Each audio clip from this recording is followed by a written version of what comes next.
Bonsoir, bonjour, ça dépend l'heure à laquelle vous allez kolanda biso bande konangai esengo ezalaka partager soki na yebibino que vous allez ebele en ligne et que vous allez kolanda MKBez officiel qui est la voix des sans voix.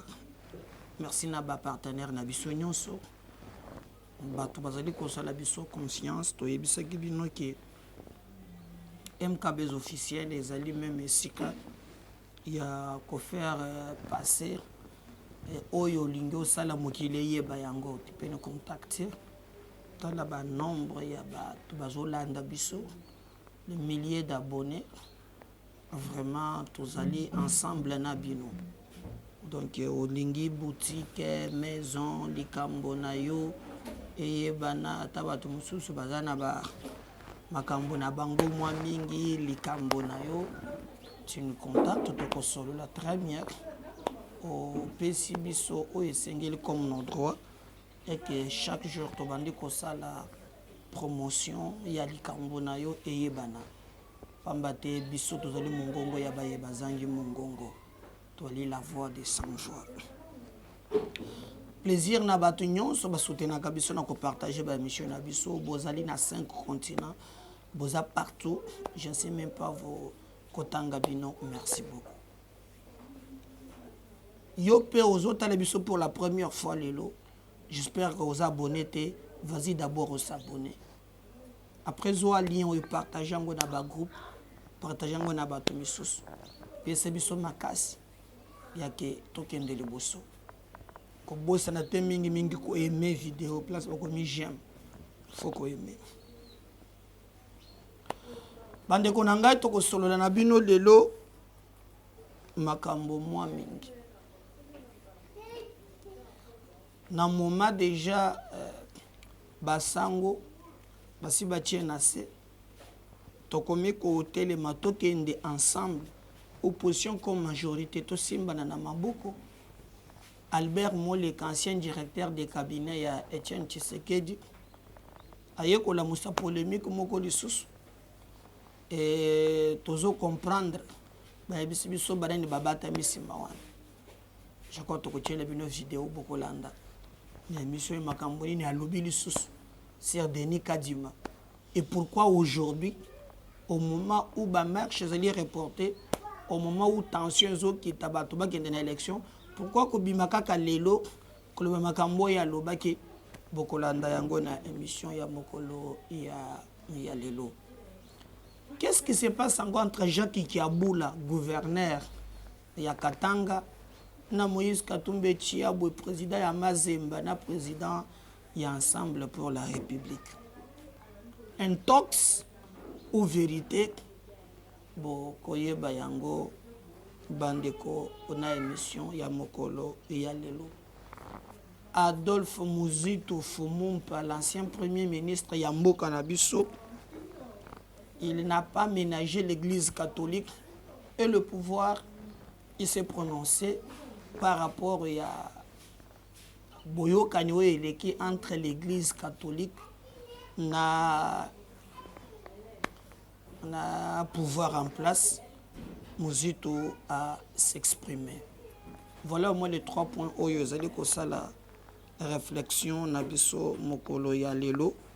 Comme na senga kayo na sengi yo ceux qui moyens ezali en tout cas partager les biso lien oyo vraiment senga bato musu bakota en ligne bozala ebele pour ete biso to continuer ko servir bino mikolo na mikolo si tout moko est titré to moni pe bato ba relier yango mingi gouverneur ya Katanga Jacques Kiaboula na Moïse Katumbi il paraît qu'il bazana ba problème batu mususu balobi ezali intox ba mususu balobi Katumbi ayebi makambo ya zo sala yango nde ye azali ko anticiper ba musu bazolo ba connaître monter po ete toyeba yango.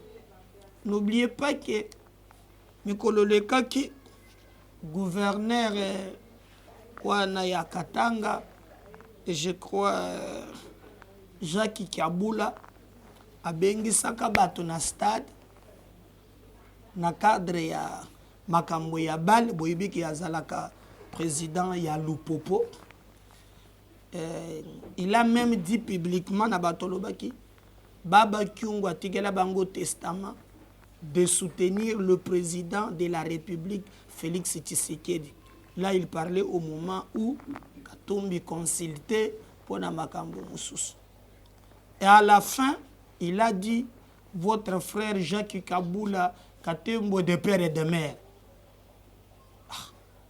Donc, il faisait allusion na makambo ezelaki Katumbi a bombité à l'obekeno, même le bosso ya bayuda qui kofunda Congo l'obeki ya zawana muyuda. Donc, quand il disait de père et de mère, donc il faisait allusion entre les lignes.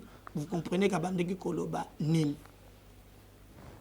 Alors, c'est organisé que polémique quoi ne suki kaka wana.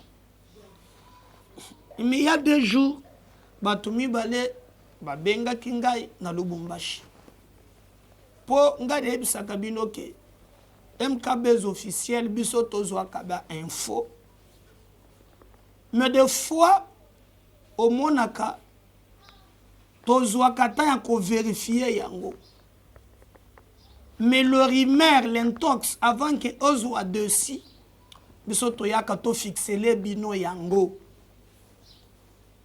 Nini ezali koleka entre bango Jacques Kiabula na Moïse Katumbi.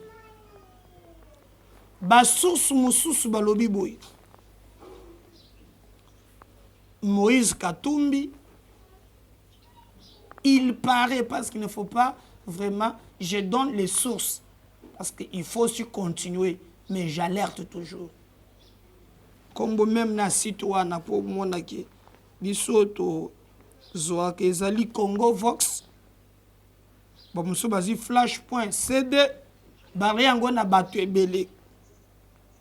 Alors yokande ba titre na kotanga après nga na kozonga po to meka ko analyser na bino. Balobi Jacques Kiabula prépare l'arrestation de Moïse Katumbi. Déjà, batu ya Kiabula balobi eza faux, ezali ko se victimiser comme si on se sentait déjà reproché de quelque chose. Le kambu ya bongo et alite. Mais batu babimisi ezali batu ya Katumbi. Est-ce que bango, est-ce que vrai, il y a un peu un flou. Mais je vais vous lire. Balobi. Wana Congo Vox-flash.cd Balobi. Ce n'est plus qu'une question d'une heure avant que l'opération baptisée La Foi ne démarre et que Katumbi soit mis hors d'état de nuire. Sitôt Moïse Katumbi arrêté, tous ses adversaires à Lubumbashi, à Kinshasa, pourront en fait pousser un ouf de soulagement. Après le conseil de sécurité, un des membres qui a assisté à la réunion s'en est ouvert à un proche, le proche de Katumbi. Le gouverneur Kiabula avait absolument impliqué Moïse Katumbi dans une opération militaire de déstabilisation. En réalité, il n'y a aucune menace de John Numbi, affirment ses membres du Conseil de sécurité qui ajoute, c'est le gouverneur qui a monté ces plans. Il a recruté une poignée d'éléments et leur a demandé de se préparer à se mettre en mouvement et tirer dans plusieurs villes. Ensuite, il va attribuer officiellement le coup à John Numbi et à Moïse Katumbi. Bato mususu balobi site oyo eza manipulé. Comme biso, vous savez en communication, même le rumeur fait partir de la source d'information, mais le journaliste doit toujours traiter avec impartialité, source, ce qui est information avant Yakoloba Yango. Et comme tout ça, dans le monde, il y a manipulé la presse, ça n'a pas fake news, makambo belé, c'est le lobby que Jacques Kiaboula a préparé à Kanga Katumbi. Mais plan Wanezanin, où il y a un plan de déstabilisation, il y a Katanga, où il paraît John Numbi Azasima. Et Nayango, selon Bango, Katumbi est en collaboration avec John Numbi pour déstabiliser Katanga. Vous le savez très bien qu'à tout moment, na Zambawana, Tobona Kabakata Katanga Babimaka, Bayaka Basalaka Babiloko na Bango et consort. Alors pourquoi dans cette histoire, parce que lié Katumbi na John Numbi? D'ailleurs, na sorti na Yasuka na Jeune Afrique, n'oubliez pas que Katumbi avait dit que Batika John Numbi balimbi saye o ezo sala lelo ezali kolandela bato eza malamute. Pour lui Katumbi esengeli Batika John Numbi a circulé librement azala au Congo. Il est allé plus loin même, parler même de Kalev. Alors batu oyo bazali proche na gouverneur balobi eza lukuta munene likambo ya bongo ezali te, mais au moins bango bazali ko s'inquiéter et loko moko bayebi que quelque chose se prépare dans ce sens-là. Donc bango balobi eza lukuta munene Jacques Kiaboula azana schéma wana te, mais bango bazo signer bazo persister que non quoi ne ko salema d'ici dans quelques problèmes ya ba jour en tout cas tokoyo kakeno Katumbi azali impliqué dans les kambusogi à John Numbi si c'est consort. Si c'est vrai, si c'est faux, vérité ko yebisa biso. C'est ça que nous nous demandons na ba service de sécurité na biso. Na sécurité ba négligeaka information te. Prenez le temps de vérifier ya kolandela parce que na kotala le procès chebe ezoleka. Quant à l'implication personnelle, il y a John Numbi. Il ne peut que gérer la déstabilisation de la province. Contrairement, tout le monde qui n'a souka awa, j'ai de un kyungu, oyo asala kabiloko wana, alobaki publiquement, qui est en tout cas à l'ingili sous-souté, batuba impliqué na makambu ya bakata katanga. Comme pour dire que non, batu mususu nde babandaki ko utiliser pour te déstabiliser Katanga. Bien qu'azalaka criminel de guerre, il a connu des crimes contre l'humanité. Donc les Kambouana tilelo nakamwa kande mbogo ezalaka na makambu mais au moins bakondo kosala na ye la paix. Il avait dit ye akoki lisusu te kokota na biloko wana yake abimisa bato bakendaka kobunda. Mais awa bazoloba Kiaboula azolinga kanga Katumbi alobi lukuta ezana montage o bazo sala balienga na John Numbi o bakotia basoda batire partout après bon on les a précipitation mais nous posons seulement des questions. Pourquoi cette agitation? Mboka na biso souvent l'expérience nous montre que lorsqu'on alerte, nos services parfois n'anticipent pas. Biso a otoye ko confirmer yango te, mais tozu info nde to larguer yango. Soki eza bongo te malamu, mais soki ezali bongo esengeli ke ba vrai responsable va répondre. On a besoin de la paix. Toi on a besoin te ya ba star na politique bayebani mingi. Mais nous avons besoin que notre peuple, parfois, dans un pays du jour, qui m'a ezala partout. Déjà, il y a Est, il y a République, il y a Kabiso, ça nous crée des problèmes. Il est grand temps que non, Toluka, moyen nini, Tokoki Kotia, Kimia, Namboka, Nabiso. Katumbi Azongi, azakuna na banza ke ye amibengaka pacifiste. Il n'a rien dans ce sens-là selon l'approche na ye. Et bisoto sengi pe pourquoi bazo lié na John Numbi alors que récemment a outil déjà pour ça la déclaration qu'on a en Afrique où il plaidait que John Numbi azala na Katanga, John Numbi azala libre.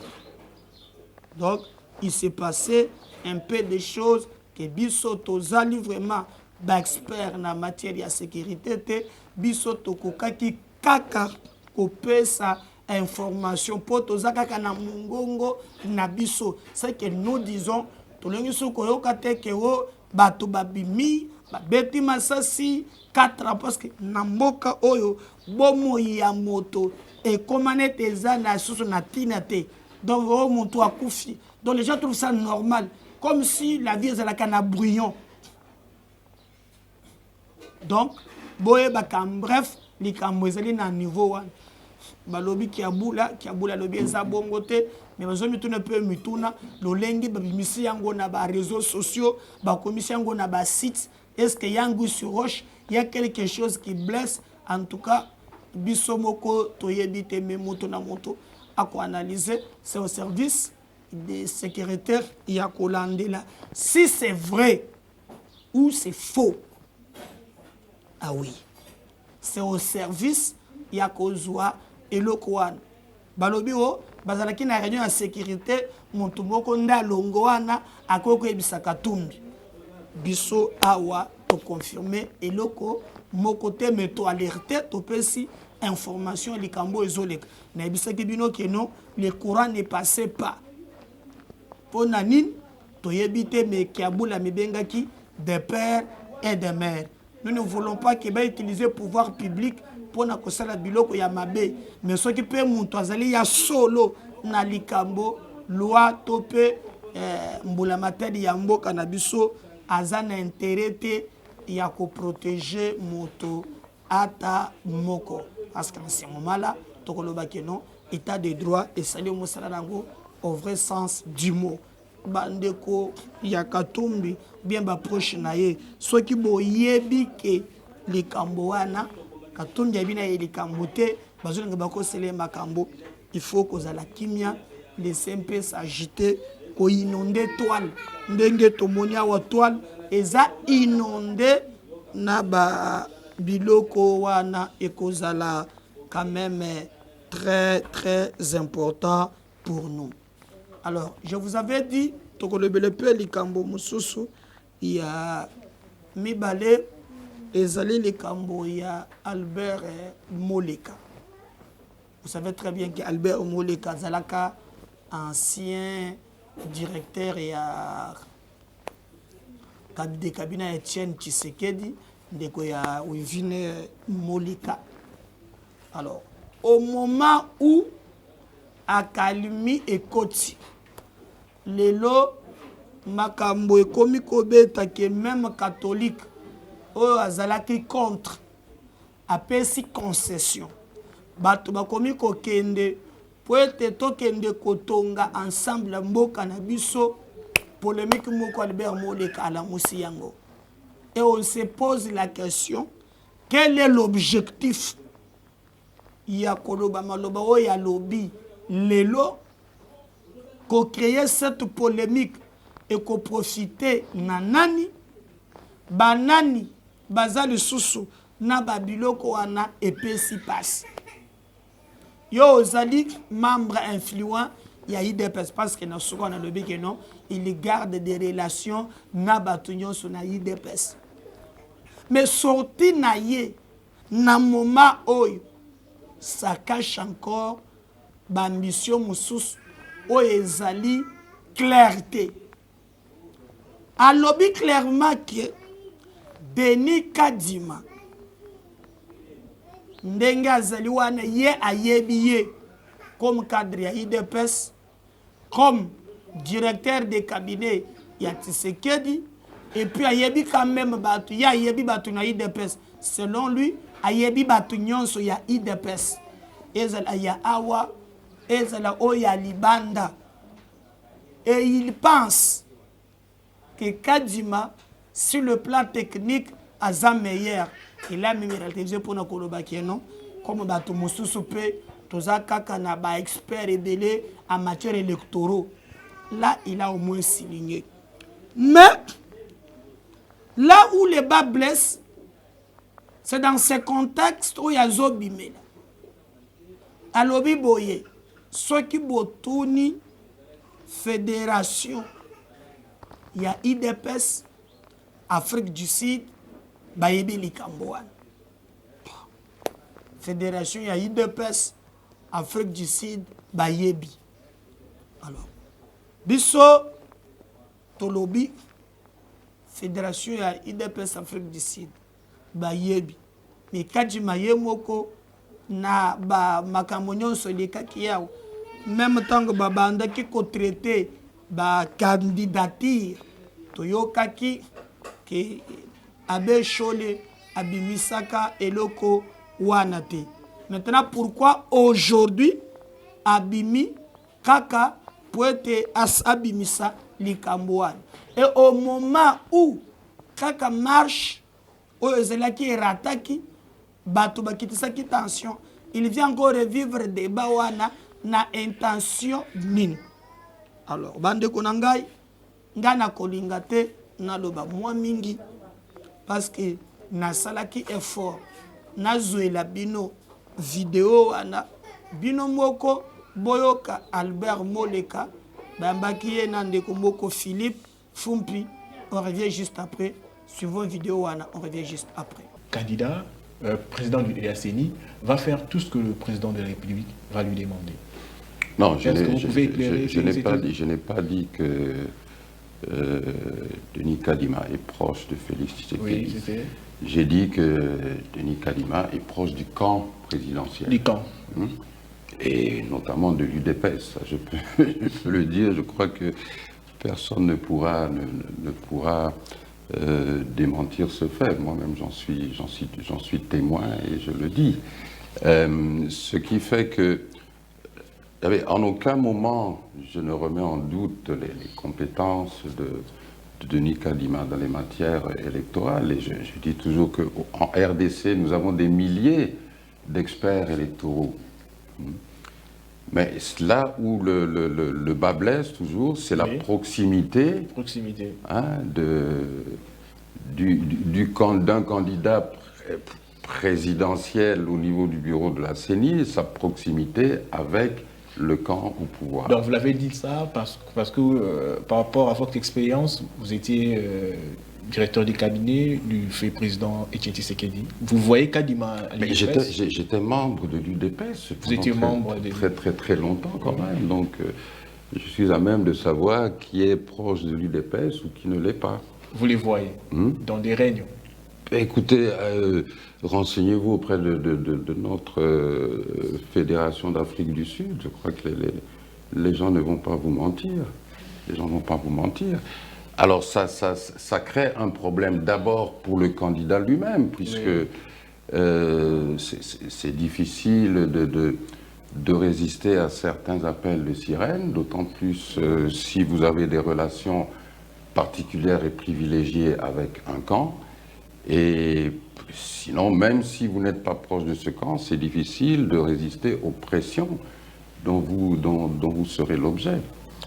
Monsieur Moleka, nous attendons toujours votre parti politique depuis votre départ de l'UDPS Kibasa.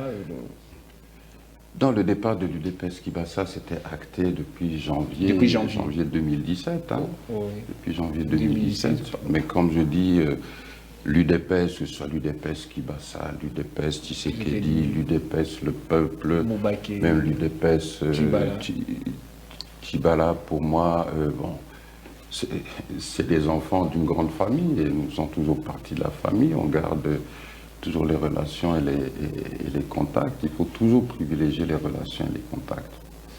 Alors voilà, je crois que Bolandi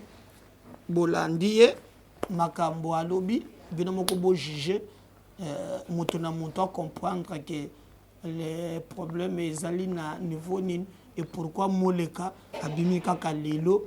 Hein, pour nous côté c'est biso que Kadima za muto IDPS Afrique du Sud alors que Kadima yemoko batu ba yebi makambo ya loba qui n'a jamais yazana carte à parti te la travers makambo ba élection d'ailleurs tout na Dakar pour na ba changer c'est la remise et reprise na muto remporté na EISA makona bango élection mais boyiki moleka l'intention de nuire ezali et pourquoi ko bimalelo kakatango basango basi ba tiki makambo wana ezali un peu flou ezali clarté mais son peuple de juger de comprendre son souci en fait donc il faut tension et mata dès que peut-être ba marche attaquer et salé bango bienté Adolphe Muzito Fumumpa notre ancien premier ministre il n'est pas bimi na bobimi na ye Muzito attaqué entre les lignes catholiques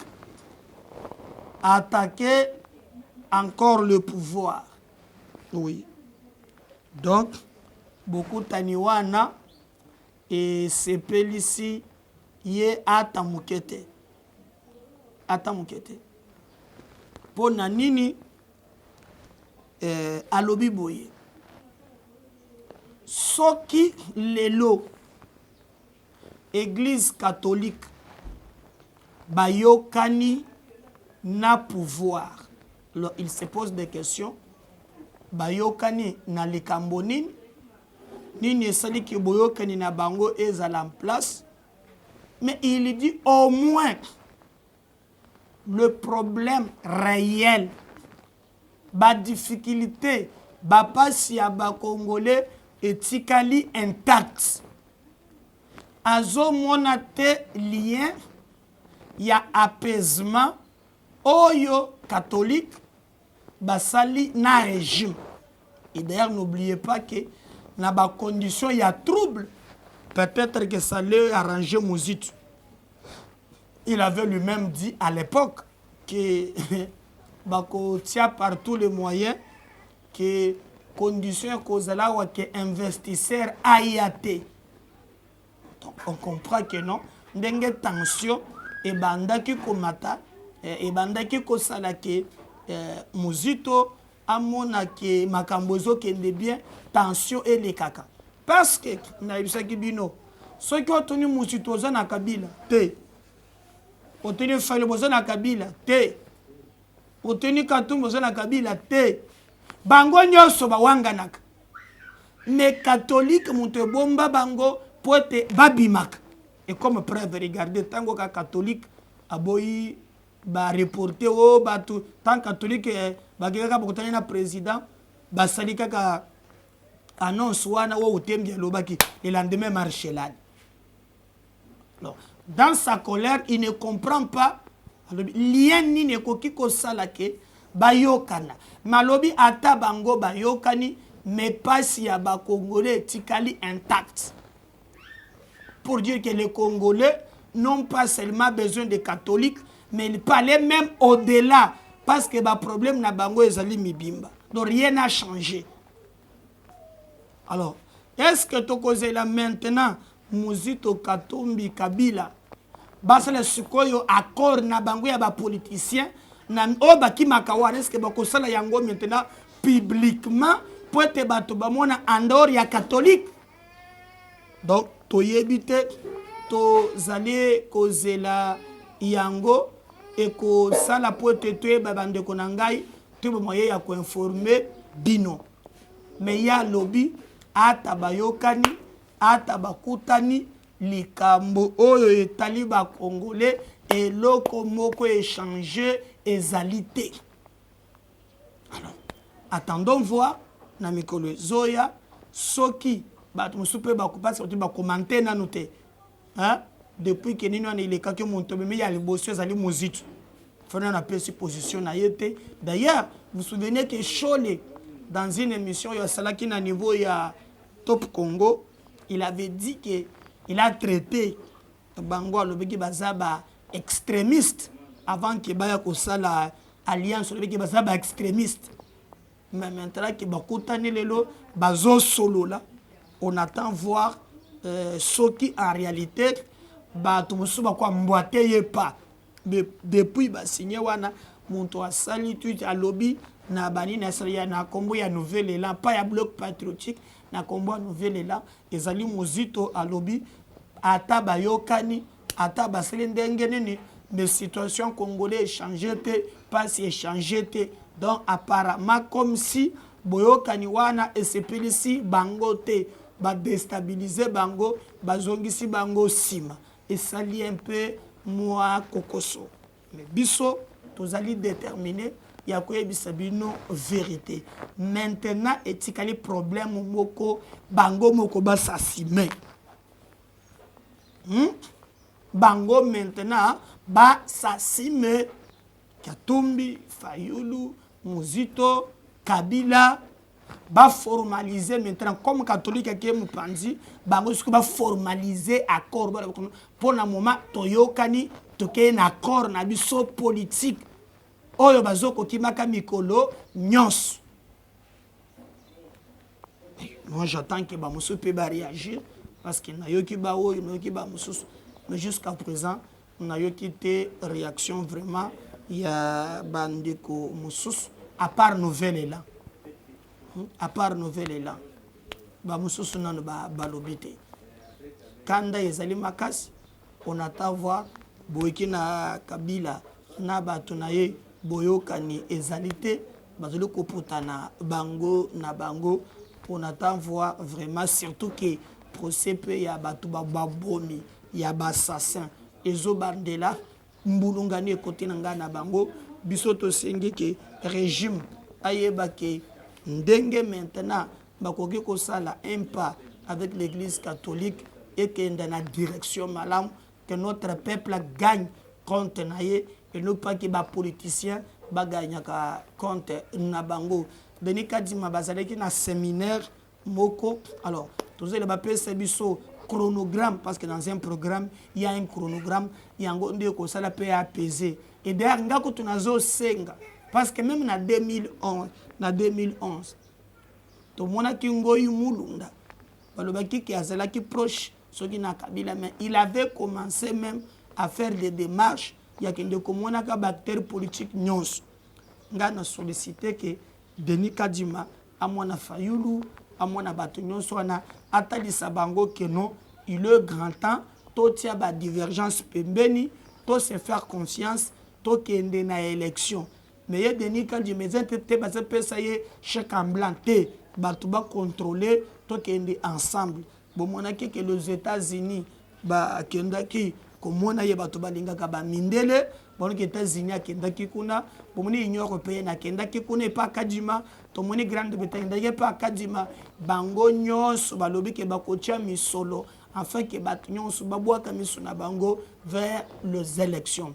Le reste, je crois que pas si ezali muto ko wanga na yango azate maintenant c'est na ba urne de bato vraiment bako trancher lelo ko lukaka les sous ba marche Dieu merci parce que moni et la sitine bango ba salaki ezala na seploki na attitude ya policier na kisi alobisi gaz yango yi na ko beta te pour ngo bozo succès na ko beta te bozo ngandako na sepeli quand même collaboration entre la police et la marche et la sitine et la makambo de kakiawa na moni quand même qui en tout cas bato ba kufite parce que bato bazoko fana est bato bazoko fana boité to lengi kimia ezala élection na mboka na biso.